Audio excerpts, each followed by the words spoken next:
everyone. Welcome to my YouTube channel, Love for Intuitive Astrology. So today I'm going to talk about the year of 2026 for the sign of Capricorn. So this is for everyone who has their sun, their moon, or their rising sign in Capricorn. And in this video, I'm going to explain the best months for traveling, for love, not just the months, but also we're going to look at certain key dates this year. Now, before I start, I made an astrology calendar, and it's a pity that this camera is a little bit vague, so it's not showing you the quality of the calendar, but it's actually I wrote down all the key points for each and every single month, and you can actually combine that with your own planning, okay? So you can find this calendar on Etsy, and I put the link in the description box below. So make sure to check that out, Capricorn. So let's look at your year ahead. So on the 26th of January 2026, Neptune is moving in the sign of Aries in your fourth house. And this is related to your family, to your home situation. So, on the positive side, Neptune here is going to make you connected to your ancestors. So, some of you, through meditation, can really activate certain spiritual gifts, especially when connecting to your ancestors. You might be feeling, that you want to make your home more creative. You want to make your home like an oasis of peace, a place where you can feel really creative. Okay. On the downside, it could be that, Neptune can bring in some water leaks. So make sure that, you check everything, or any type of thing related to water can happen in the home with this placement. Also, it could be that with Neptune, you're not really sure what's going on in your family. Like, it makes it a bit foggy. Like, how are they really doing? Like, maybe they're not really verbalizing how they are doing. Okay. But on the 13th of February, Saturn is moving in a conjunction with Neptune up until the end of April. Then they're going to go their own way in the fourth house. Okay. So Saturn here is backing up Neptune and is giving it a more serious vibe, okay? Saturn here says, who are you? What is your root? What is it that you want? And maybe some of you have to take care of their parents, okay? Or of older people in the family that need some help. And through taking care of them, you're going to get to know more about yourself. I'm gonna be honest, this is not a really good time for moving, because Saturn in the fourth house can bring in some difficulties, especially with Neptune. Okay. So if you are going to move, okay, it's not like don't do it, but if you can choose, I would not. But if you're going to, make sure to check each and every single detail. It might take a little bit longer, okay, before you move into your new place, because Saturn is long term. So it will be a long term place, a long term house, but you have to double check all the details, okay? And maybe if some works need to be done, it's going to take a little bit longer than usual. So on the 17th of February, there's a new moon, annular solar eclipse in the sign of Aquarius at 28 degrees. And this will be in your second house. So Aquarius is really out of the box thinking, right? This is the rebel. So here you are, Capricorn. You are someone that is really creative when it comes to money making. You can find like different ways of making money that maybe other people struggle to think about, okay? Because Aquarius is ruled by Uranus. Uranus likes to think about the future. You like to think ahead. So there might be some changes there in your income. It might just be like, the way you feel about money and the way you feel about yourself. This perspective might be changing, okay? So on the 25th of February, there will be Mercury retrograde, or Mercury will station retrograde in the sign of Pisces at 22 degrees. Okay. And this will be retrograde up until the 19th of March. And this will be in your third house. So here there might be some miscommunication in general, but also with your siblings. Maybe you're misunderstanding each other a little bit. Maybe you're going to introspect more about what the relationship is with your sibling. You could be traveling back to a place you've been before. And according to that, you're going to have certain feelings. Like, is this a place where you would like to go back to? Or is this a place that maybe you don't feel so comfortable anymore? But you will know for sure after Mercury is direct what your true feelings are. But very often, Mercury brings up feelings that are deep down and hidden. Okay, the retrogrades bring out the stuff that need to come to the forefront. And for that, sometimes we need to have a break or take a break and look within. Okay, so good time for revising your projects, anything that you've written. Maybe you're going to pick up a book that you've read before and you're just going to dive into that. So on the 3rd of March, we're going to see a full moon total lunar eclipse in the sign of Virgo at 12 degrees. So Capricorn, if you have a sun, moon and rising at 12 degrees, you're going to be highly impacted, okay? This is in your ninth house. So this is again a time for maybe traveling, studying something. So maybe you want to study something. Um, yeah, maybe you want to study something, and we are still in Mercury retrograde. So it could be that your study is taking a bit longer, or you're going to do a re-exam or a resit, okay? Something that you need to do again. And this time you're going to be more precise and you're going to look really into that, okay? So this is also a beautiful placement to dive into your spiritual journey. But Virgo here likes to pinpoint things, right? It's more about something tangible. So you would prefer to look into astrology, numerology, human design, okay? And this will shift the way you see the world as well, okay? So this year, Capricorn, Jupiter will be in your seventh house. It will start off in your seventh house up until the 30th of June. And this is in the house of relationships. So if you're single, this is time to mingle, okay, Capricorn, especially after the 9th of March when Jupiter is direct in your seventh house. So make sure that you're visible, that you're seen, that you're out and about, and also keep working on your internal self, because when we work on ourselves, we can attract someone at that same level. Okay, this is also a time where some of you will get engaged, will get married, or just go to a higher commitment with someone. Okay, so this is really a beautiful time for you. After the 30th of June, Jupiter is going into the sign of Leo, and I'm going to talk about that very soon. But let's first look at some really beautiful key dates, okay, for you, Capricorn, because between the 10th and the 17th of April, Jupiter is in Cancer, so in your seventh house, and it's in a sextile with Taurus, okay, in the fifth house. So, again, a fantastic time for love. I cannot emphasize this enough. This is such a good time for love. Like some of you will get pregnant or expect during this time, okay? It's a fertile time as well.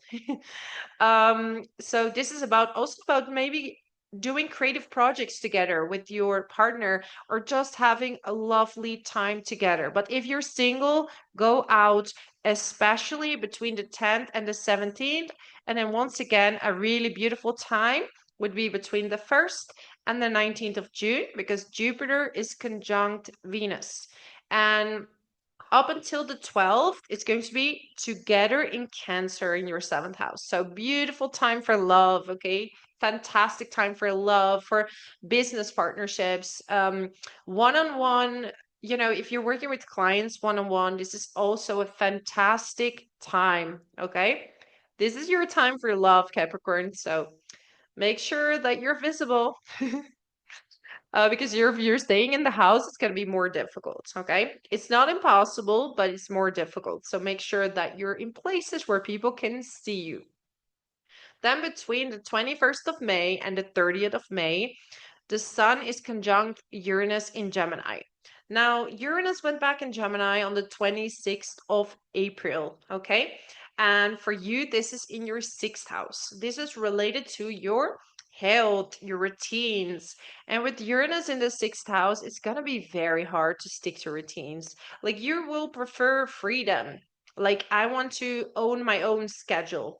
So make sure that you're in a company that can support maybe, you know, like hours to that they say you have to work x amount of hours and that you can plan it yourself, or at least be in a place where like you're not having a boss that's constantly like talking in your ear or telling you what to do, because now is the time to feel free in your work. Okay, also health wise, make sure that you don't go to some kind of extremes, that you're doing extreme workout and then no workout. Okay, that you're going from one extreme to another. It's best to do something that you enjoy, because Uranus likes to enjoy.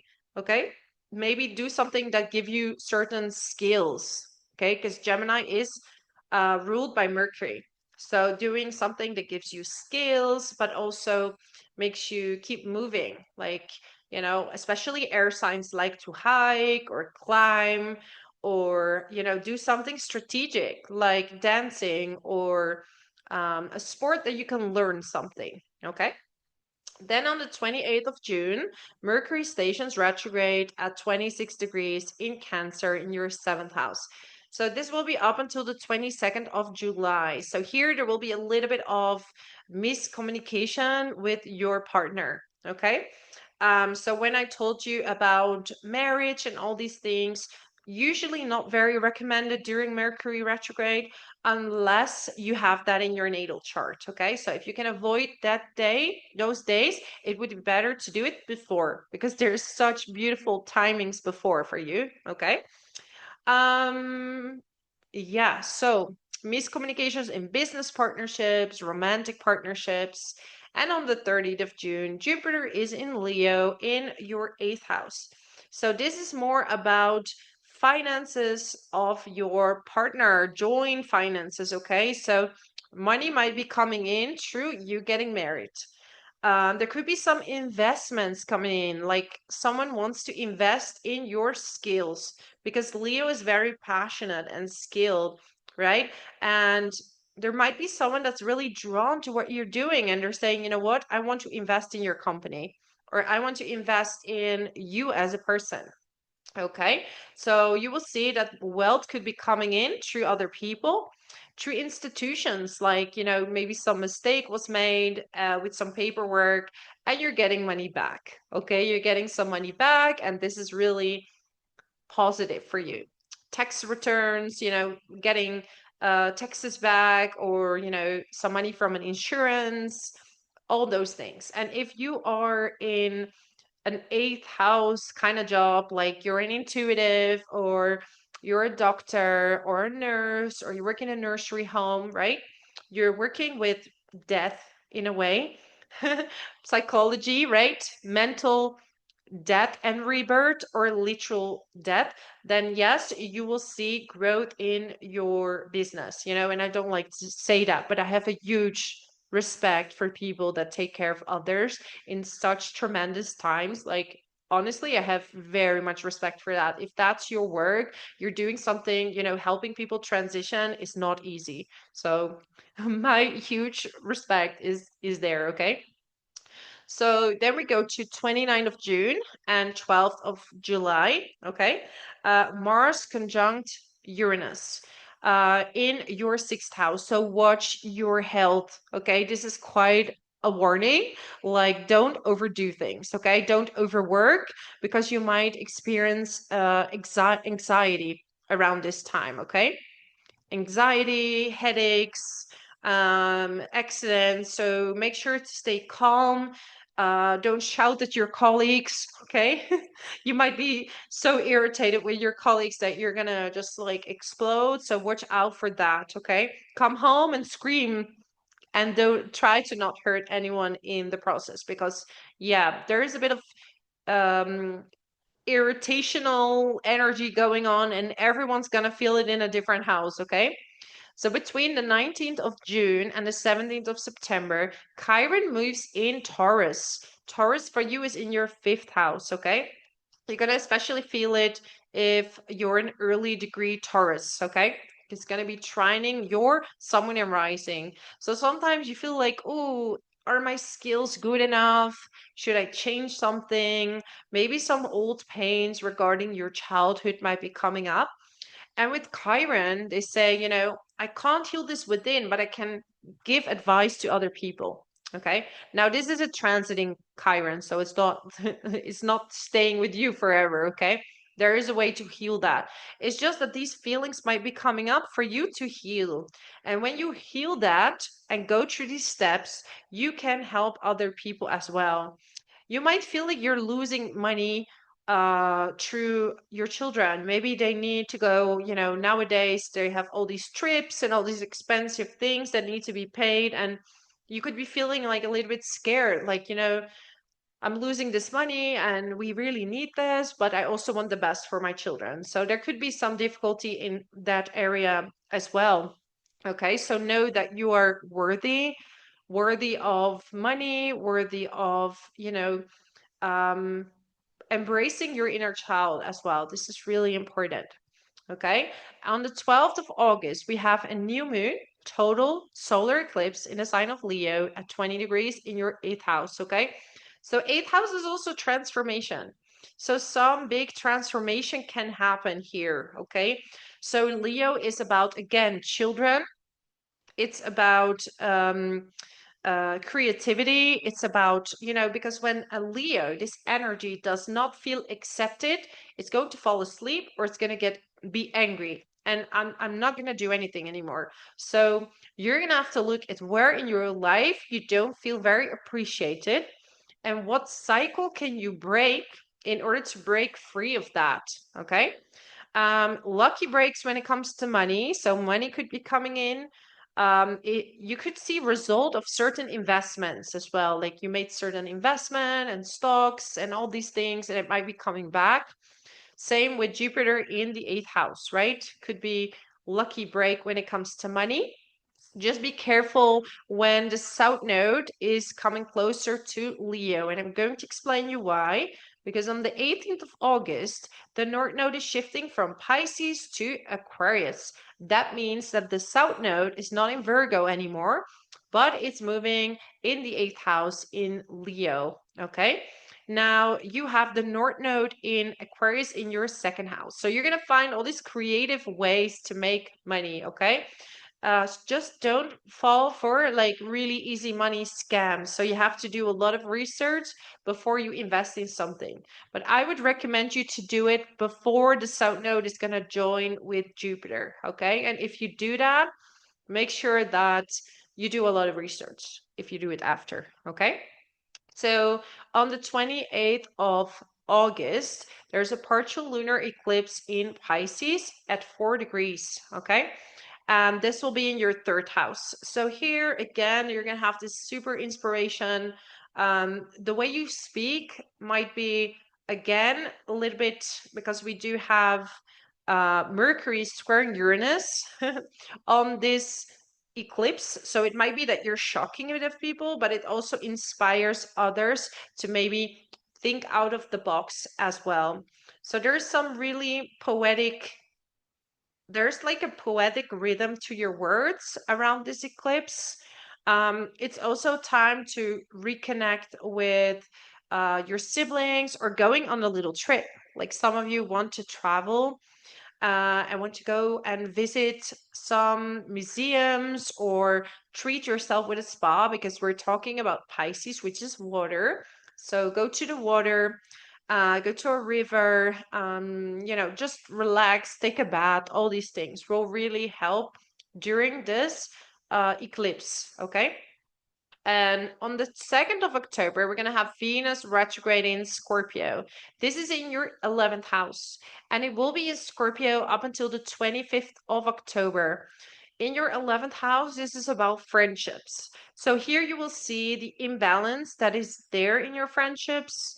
It might be that friends are coming back from the past. Like maybe you have some unfinished business with someone, okay?